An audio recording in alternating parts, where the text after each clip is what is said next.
All right, so get ready because today we are taking a deep dive into something, I guess you could say surprisingly controversial. It's the hot cross bun. Oh, yeah.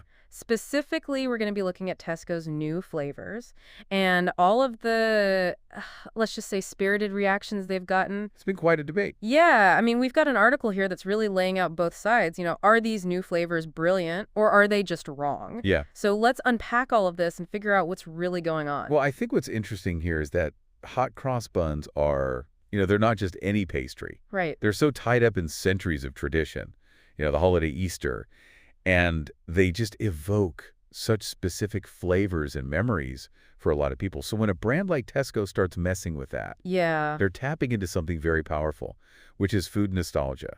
Yeah, that's such a good point. It's not even just about the taste at that point. It's those memories and emotions that those flavors bring back. I think about like when I was a kid, my grandma always made hot cross buns from scratch every Easter.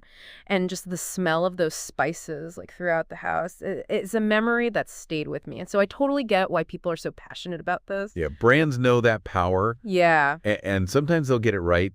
They'll create something new while still kind of staying true to that original product. But sometimes it just goes so wrong. And that's when you get these really passionate and often pretty funny reactions. Yeah, totally. Okay, so let's actually get into these Tesco flavors. They really went all out. We've got rhubarb and custard, which on paper I'm like, okay, that's interesting. Sounds good. But this article is showing how divisive this flavor is. Some people love it. They love the tangy twist. And other people are like, wait, this just tastes like a plain hot cross bun. That's so interesting. I think that's where the psychology of taste comes in. Okay. Expectation. Because our brains build up these flavor profiles based on our experiences. Yeah. So when you bite into something that says rhubarb and custard, Right. you have an expectation in your mind. Absolutely. And if that's not met, whether it's the baking or the flavor balance, it creates this disconnect. It's like your brain is saying, hold on, this is not what I thought I was getting. It's like when you order a fancy cocktail and it just tastes like juice. Total letdown. Exactly. Okay, so next up we have strawberries and clotted cream, which, okay, very British. I had to go for that Classic combo. But even this one, which you think would be pretty safe, has its haters. Right. Some people are finding it too sweet. Some are even saying plasticky. Oh, wow. And that it tastes more like a tea cake than a hot cross bun. Huh. That's interesting. I know. That comparison to a tea cake, Yeah. it makes me think maybe Tesco's trying to do too much. Right. Like they're playing with nostalgia, Yeah. but they're also blurring the lines between all these different treats.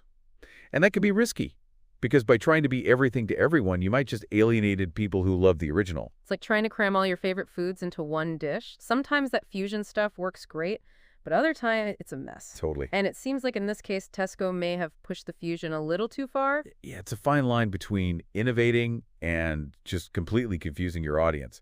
If you lose that core identity of what the product is supposed to be, doesn't matter how trendy the flavor is, it's hard to win people over. So 2 flavors down, 2 to go. And just when you thought it couldn't get any wilder, we have apple and cinnamon. Now this one to me seems like a pretty safe bet. Yeah. Apple cinnamon, it's a classic, warm, comforting flavors. I think what's really interesting about those flavors is that they're pretty universally appealing. Yeah. There's a reason why you see apple and cinnamon in so many things, like pies, candles, air fresheners. Yeah, it just makes you feel good. Yeah, it taps into those deep associations we have, warmth on nostalgia, all of that. And you know what? It seems like Tesco actually got this one right.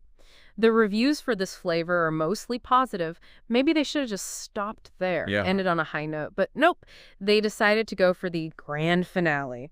And this is where things get really interesting because the final flavor is cheddar and red Leicester. Wow.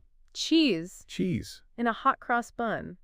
It's certainly a bold move. Bold is one way to put it. I mean, I love cheese, don't get me wrong, and I love hot cross buns.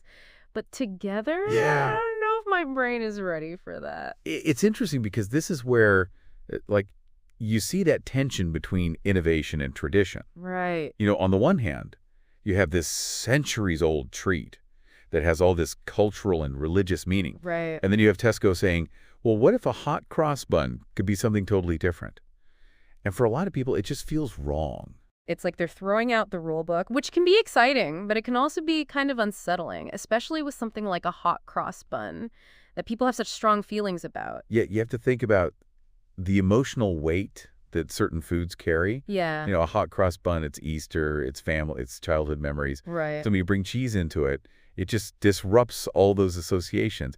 And for some people, it's going to feel jarring or even offensive. It's like showing up to a wedding in a swimsuit. It's unexpected. You might get a few laughs, Right. but it's ultimately just disrespectful. That's a perfect analogy. I know, right? Because it's about context. Yeah. Like understanding the unwritten rules of food and tradition. Exactly. Okay, so speaking of reactions, this article has some pretty colorful commentary about this cheese-filled hot cross bun. Oh, I bet. One person called it an unholy abomination. Wow. Someone else said it tasted like a cheese toasty gone wrong. Oh, no.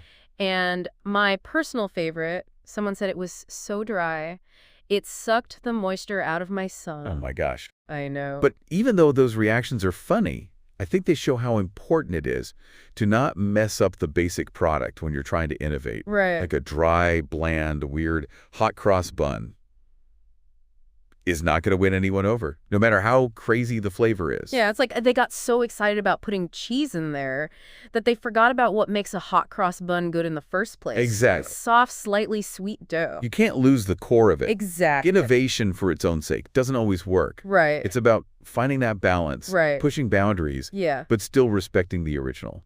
So after looking at all these new Tesco flavors, where do we stand on this whole hot cross bun debate? Are these innovations brilliant or are they just blasphemous? I gotta ask you, would you try a cheese-filled hot cross bun? Be honest. You know what? I'm actually a little curious. Okay. I like savory and sweet together. Yeah. And I appreciate someone who's trying something new. Right. But I would definitely be a little skeptical. Yeah, especially after those reviews. Yeah, those reviews are a bit rough.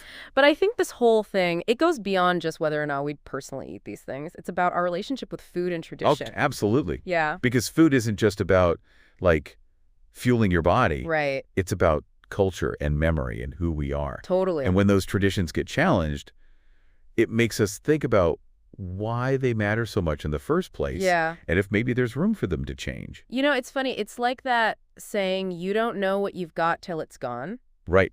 Maybe these Tesco flavors, as weird as some of them are actually making us appreciate the OG hot cross bun even more. Yeah, I think that's a really good point. Like, maybe by going so far out there, they've accidentally started this whole conversation about what makes a traditional hot cross bun so great. Yeah, makes you wonder what Tesco was even thinking with these flavors. Were they actually trying to make something good, or are they just trying to get attention? You know, it's probably a little bit of both. I mean, brands are always looking for ways to stand out. Right. And sometimes that means taking a big swing, even if it means some people are going to hate it. Yeah, for sure. It's a tough balance. Yes. Trying to be exciting and new, but also not making everyone mad. Especially with something like a hot cross bun, where there's so much tradition. Yeah, people have strong opinions. So as we wrap up our deep dive into Tesco's hot cross bun world, I want to hear what our listeners think. Are you team traditional hot cross bun, or are you open to all these crazy new flavors? You know, and building on that, I want to leave everyone with this. If you could create a new hot cross bun flavor, what would it be? What kind of crazy ingredients would you throw in there? And are there any lines you just wouldn't cross? Ooh, that's a good one. Okay, I'm already thinking. What about a salted caramel pecan heart cross bun? Or maybe dark chocolate with orange zest? Mmm. Okay, I might be getting carried away. Does sound good, though. But that's the fun of food, right? There's so much you can do. So to all our listeners out there, what's your dream hot cross bun? Let us know.